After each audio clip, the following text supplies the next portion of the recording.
Hello there, my friend, and welcome to the CMV Studios in Orlando, Florida.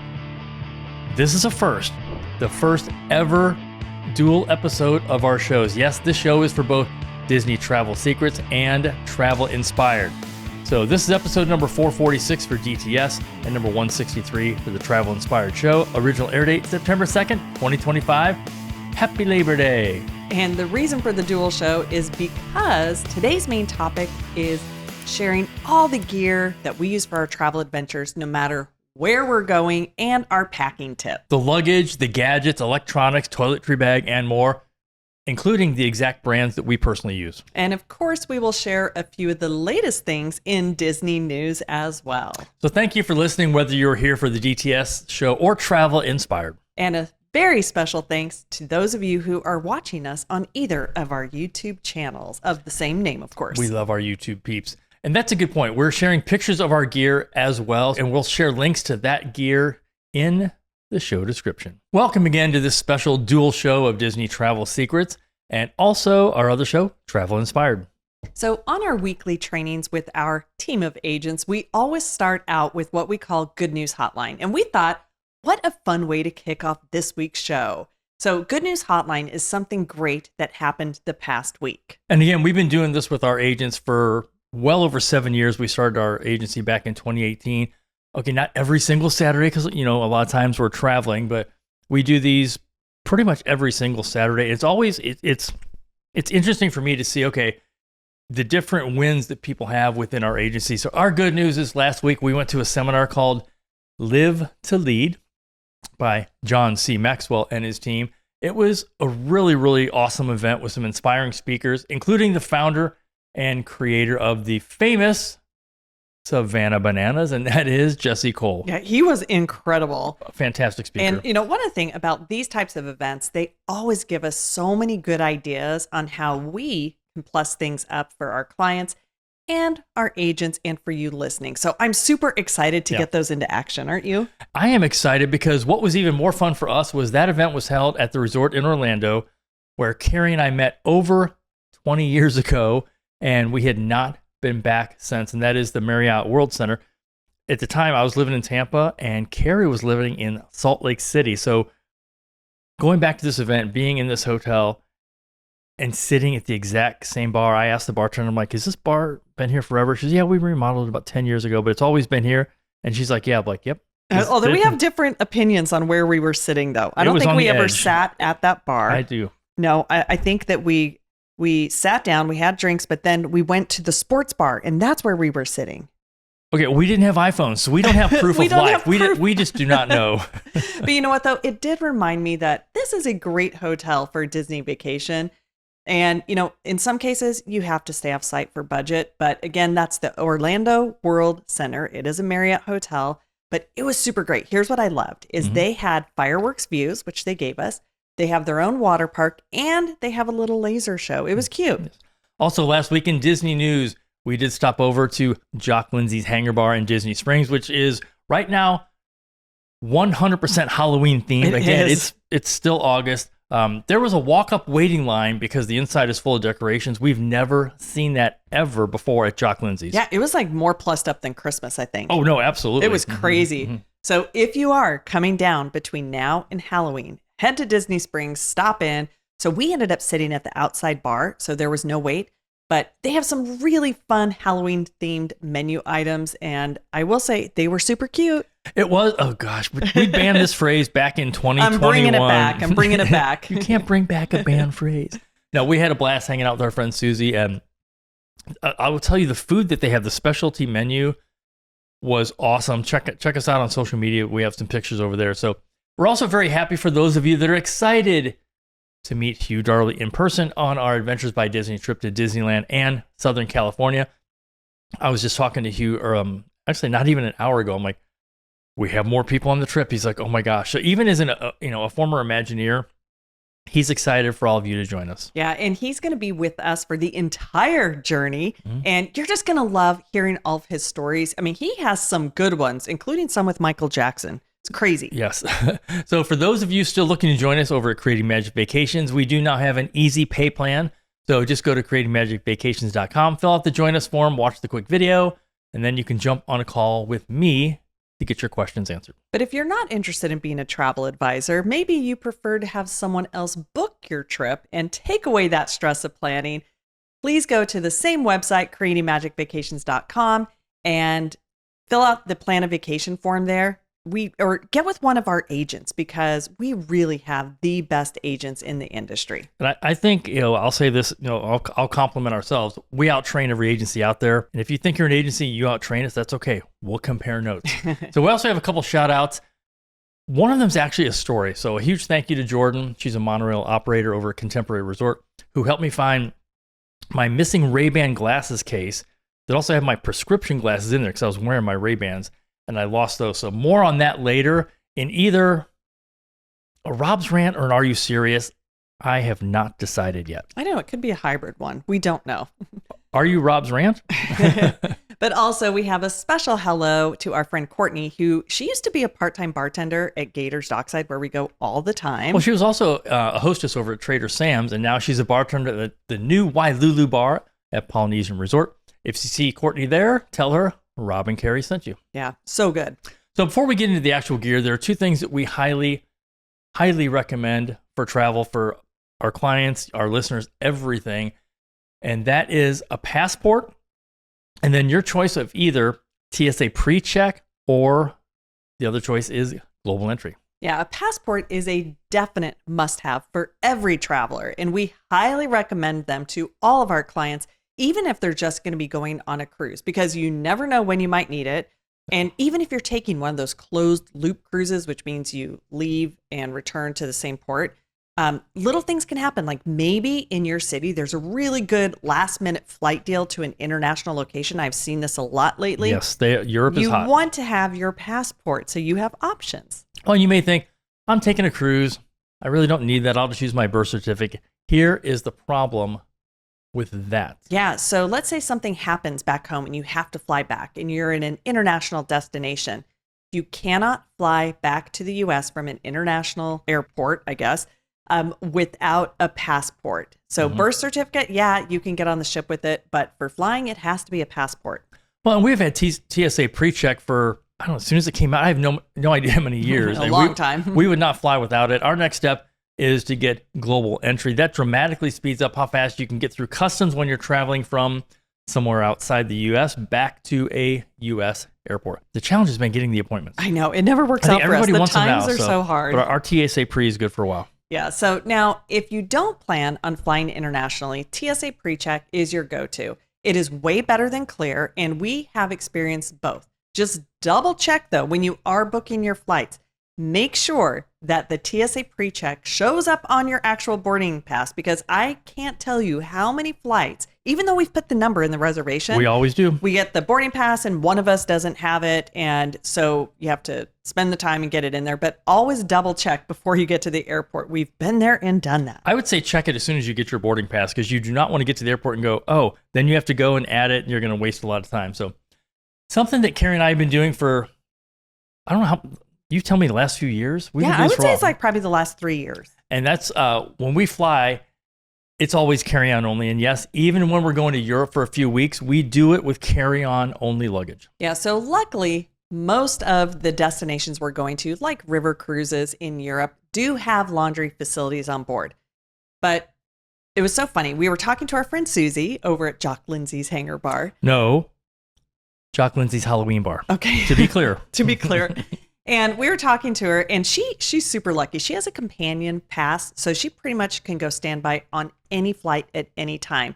And so she was, we were just talking to her and see how things were. And she's like, okay, you gotta tell me about this, just carry on only thing, because I have to do that when I do standby. Well, yeah. So ironically, we're working on that for the show. So Susie, I hope you get some good tips from this. I know you're probably listening and watching. Actually, you listen on your drive to work, so maybe, watch it so you can see all the cool pictures. Yeah, for sure. That we're going to be showing you. Okay, first up are your shoes. These are always going to take up the most space in your luggage. So before you plan out your perfect outfits, think of the shoes you're going to have first. Start that as a base and then build your outfits around that, knowing you can mix and match different tops. And then also plan on layers depending upon what the weather's going to be where you go. And we know there are many things that have a chance of going wrong during any vacation. Right at the top of that list is the gear you use, and sometimes even the things that you forget to take with you because you forgot to pack them. Yeah, so the gear and the gadgets that we're going to share are the ones we use personally, whether it's a trip to Disney World, a Caribbean cruise, or a 2 to 3 week trip in Europe. They really are good for any type of trip. So from our carry-on luggage and our backpacks to our toiletry go bags, I don't know if I said that the right way, but our to-go bags for toiletry, electronics, and clothing, we're going to share all of our tips with you. So let's start with the basics, and that is the exact luggage that we use. So we use both carry-on bags by Briggs and Riley. And this is your main luggage, the little, the little luggage. The little bag you take with you on a plane. The one you can put in the overhead bin. So Rob uses a spinner. Now mine is more the traditional wheeled carry-on. I've just had mine literally forever.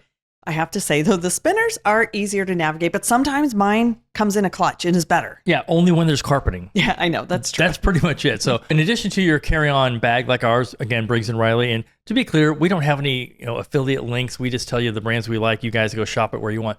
My backpack is SolGuard, and they had two big features, and that's SolGaard. It's a Scandinavian company or Scandinavian guy, I think. One of the big features was a compression packing system that would fit in the bag, and frankly, that really didn't work. That's not really why I bought it. But the biggest one was the strap on the back, so I can attach it to my spinner carry-on. So the strap slides right over the carry-on handle, making it really easy to navigate whether it's an airport or in a hotel that doesn't have carpeting. Carpeting is the death of spinners. I know, it really is. Now, I also carry a backpack, and right now I have one of the e-bags, which we just found out that they sold to Samsonite in 2017. Okay, I was literally today years old. I'm like, they have the mother load. No, I know you're going to talk about that in a second. I'm like, oh, Samsonite bought them. Yeah, so they still have those backpacks over there.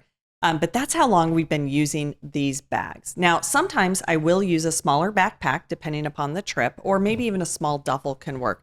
The key is plan on one carry-on as your roller bag, and then a second bag that's going to fit under your seat. So you have two bags.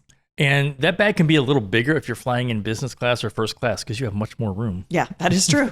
So our toiletry bags are also e-bags, but again, they are so old, I can't even find them online anywhere. But the key thing about this bag is, and it doesn't matter which one, is you want one with a hook. So you can put that in the bathroom, any place that you can have a hook, and just carry the things that you need.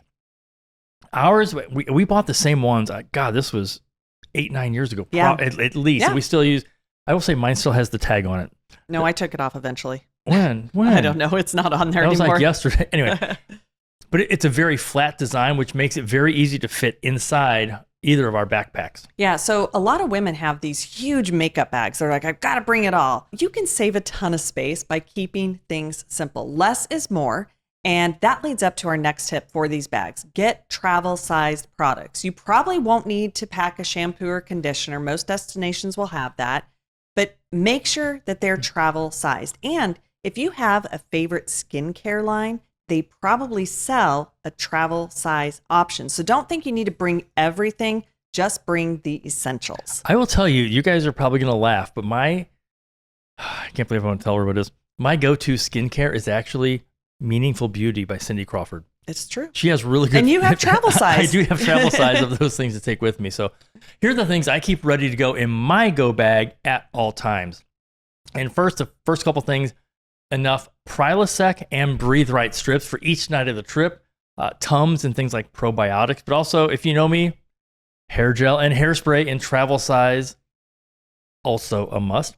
I'm the one that packs our toothbrush case and toothbrush, but also my cordless beard trimmer and a hairbrush. Something also is I have a little travel size bottle of Febreze, which is good for a couple reasons. One of them is they can help take wrinkles out of your clothes and make them smell fresh as you're hanging them in the closets on the cruise ships or the hotels you may be going to.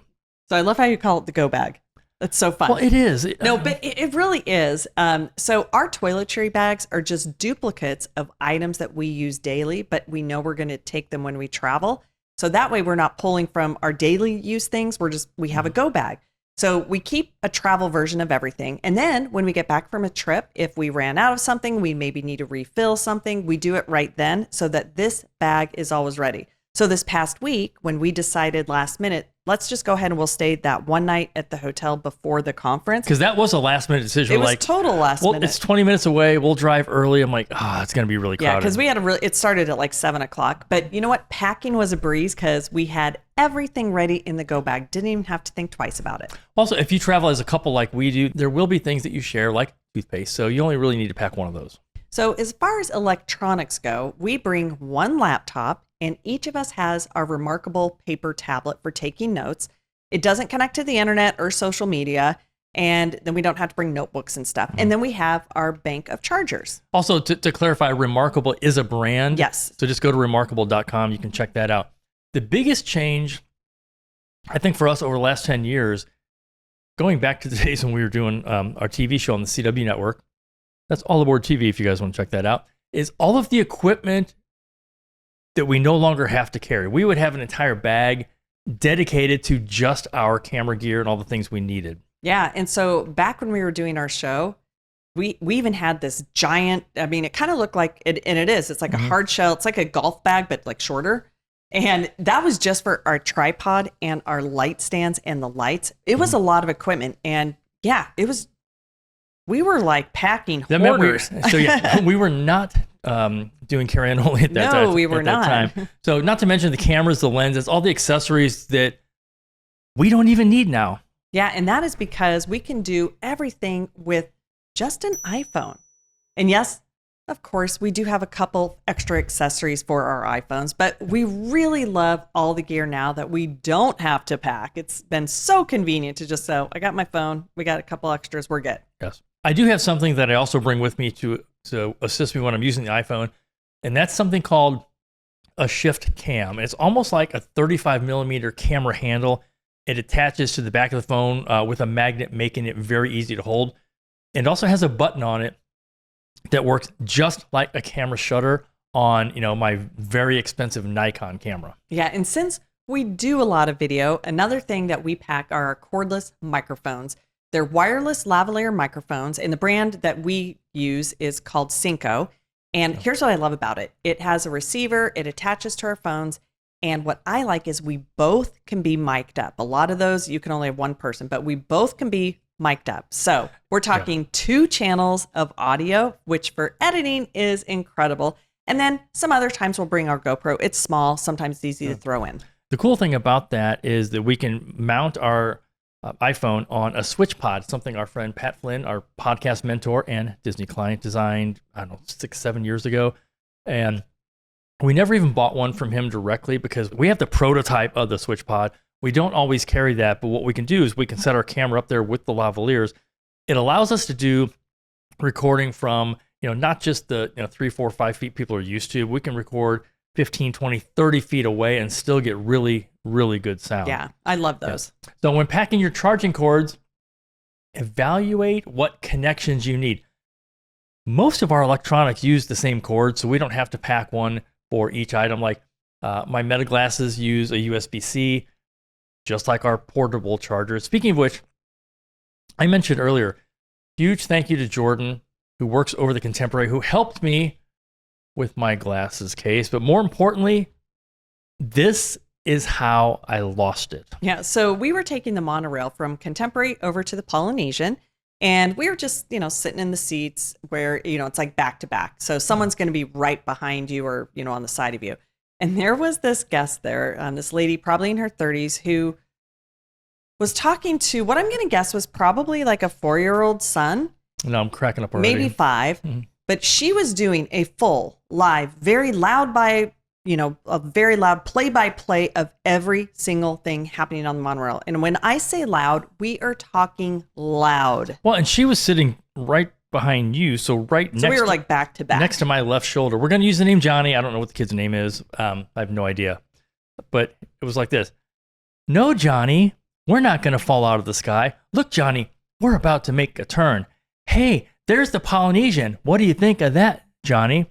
We're coming up to a bump, Johnny, but that's okay. So this was not only over the top, loud, obnoxious, and annoying. You guys know me. There's one thing I hate. Well, maybe a list. This is right at the top of it, though. No matter where we're traveling, I really hate people that are loud talkers, and I see this at Disney and actually airports all the time, people that are on their speakerphone, either using the speakerphone or doing FaceTime on Facebook, and they're just holding it out for everyone to hear. Like, next time, you know what? I'm going to sit next to you, and when you're having an argument, I'm going to try to figure out which side I'm going to be on. I will enter that argument. So, guys, use earbuds. Now, in this case, she was just talking live to little Johnny. Yeah, but little Johnny, though, I mean, she was very, very loud. So even this little play-by-play, after a while, I'm looking at people across from me, and they were just like, oh my gosh, shaking their heads. It was starting to bother me. So, yeah, it was not a good vibe in this monorail, but we were trapped. So needless to say, I was ready to get off the monorail as soon as it stopped and the doors opened as we pulled into Polynesian, because I just wanted to get away from this person. That's how I totally forgot my Ray-Ban Meta Glass case, and they don't pay us to say that name every time. It's just what it is. But my prescription glasses were in that case, and I just left them sitting on the seat because I was like bolting out. The door's open. We're out of here. I'm gone. Well, and the funny thing is, we didn't even figure out that you had forgot them until we were back on the contemporary monorail, and we get off, and I was just like, "Where are your where's your glasses case?" So I immediately remembered, where I'd left them because I knew, and we were sitting at the Wailulu bar, and we had done some video. We were testing probably the best hamburger on Disney property. I know, right? Incredible. But I knew I left them on the monorail because I didn't bring them with me to that bar. So there is that. Yeah, well, and then plus when we were on the monorail, I was like, "Hey, where's your glass case?" And you're like, I don't have it, because when you go through security, you have to hold that one out. And I remember as we were in Contemporary, I'm holding it out like a good guest should. Yep, and you didn't do that on the way back. But you know what? This is where knowing which monorail you were on can truly come into play. I always pay attention, so I knew we were on the red monorail in the exact car. Red for angry. And, so Jordan's like, do you happen to know which one you were on? I was like, yes, we were in red, and we were in car number 1. So she got on her walkie-talkie, and lo and behold, they found them. We were so lucky. So strangely enough, they came back on the teal monorail, which means my glass case had a really good amount of loops while we were at the Wailulu bar. Yeah, they were probably having a good time. I'm just glad we found them. But again, a huge thanks to Jordan, and, just an amazing, amazing job by a cast member, which is why we instantly went on the app and gave her a cast member compliment. Yeah. And that's a very good point. When a cast member goes out of their way, above and beyond, does something that, we call plussed up and something unexpected, give them a cast compliment. That really means a lot to them, and it goes a long way with their bosses and supervisors and things like that. So that brings me to the other packing item for our tips. Is we didn't have this, and we usually do, and that is having a personal size bag with you. For ladies, this could be your daily purse, or for men, it could be a crossbody or like one of the fanny packs. And that's what I would normally bring. I know. So this is a place to put your items so you're not holding on to them during your trip. Oh my gosh. So here's a misconception about carry-on only. A lot of people say use packing cubes, which we do for organization, or they will get those bags that you can suction the air and compress even more. This is not a good strategy. Yeah. So the challenge is if you're trying to compress everything, you're going to try to fit in more than you need, and it's going to get heavy. You want to pack smart. So back in college, I worked with an image consultant, and basically her job was to do somebody's wardrobe for them. Like she would, somebody would hire her and she would build their wardrobe. But she had this theory that was called 5 easy pieces. And with just 5 pieces, you could have over 30 different looks. And this philosophy, it is still true today. Super, super simple. You don't need a ton of things. I don't know why 5 easy pieces sounds like an old Clint Eastwood Western. I don't know, maybe. It might be. It's catchy. Well, now, to be clear, she's saying don't do these compression bags. I'm actually on one of our longer trips, probably to Europe. When we go there in March, we're there for like 3 weeks. I'm going to try the compression ones. The weight to me doesn't bother me. It's the bulkiness. If I can tamp down that bulkiness. Well, you will be on your own. Well, it's not like you carry my luggage anyway. So no, I just know how heavy things get. And sometimes, because we made that mistake on our That's honeymoon. Why I'm working out right now. No, we did, because we did like the full on, and we were really bad packers. But Those compression things, I think that they give people a false sense of wow, because you also it's a pain when you have to repack them. So you got to think of not just going there, but coming back. Well, keep in mind, our honeymoon was 16 years ago. We had never been to Europe, so we didn't know what to pack. And we were just marginally in the travel space then. We had a travel website, but we weren't technically, full-time travel agents like we are now. I will say this, no one is going to notice if you repeat an outfit. How many times have you worn something and you're like, what did I wear the next day? Trust me, people do not remember that. Like, do you remember what the person that sat next to your table on the cruise was wearing? Probably not. Yeah, so take our carry-on only packing challenge and try it on your next trip. And if you are going somewhere where it's going to be cold and you are going to need some things like some boots, wear the bulkiest items on your flight and then just carry on your coat. That's exactly my plan. Like, I think on a couple of trips, I'm going to have to wear or bring a sport coat. I'm just going to wear it and then get on the plane and have them hang it for me so it'll be, not wrinkled. But I was talking to another Susie, who's a friend of ours, a travel agent, and she's doing, I think next month, 3 weeks in Europe, 3 different climates. I said, well, of course, and she normally does, carry on. I said, of course, you're not going to do it on this trip. She goes, you bet I am. And she's planned it out. She knows. And the key thing, again, if you're going into different climates, that some might be a bit colder, the key thing is layers. Yes, layers are your friend. So do you have a packing tip that maybe we didn't share? Head over to our socials and share your carry-on only tips. And for travel tips and help, remember, we are here to help you plan your vacation, including extra packing tips. Yes. So head over to creatingmagicvacations.com and click on Plan a Vacation. Thank you again so much for listening or watching, whether it's your favorite podcast platform or on YouTube. You spending time with us really does mean a lot to us. Yeah, and we hope you enjoyed this first ever dual episode of our podcast and got one great idea. As we say on Disney Travel Secrets, have a magical day. And we hope to see you real soon. But wait, there's more. Wait, and remember, see, this is the travel inspired part. And remember, traveling with friends is better.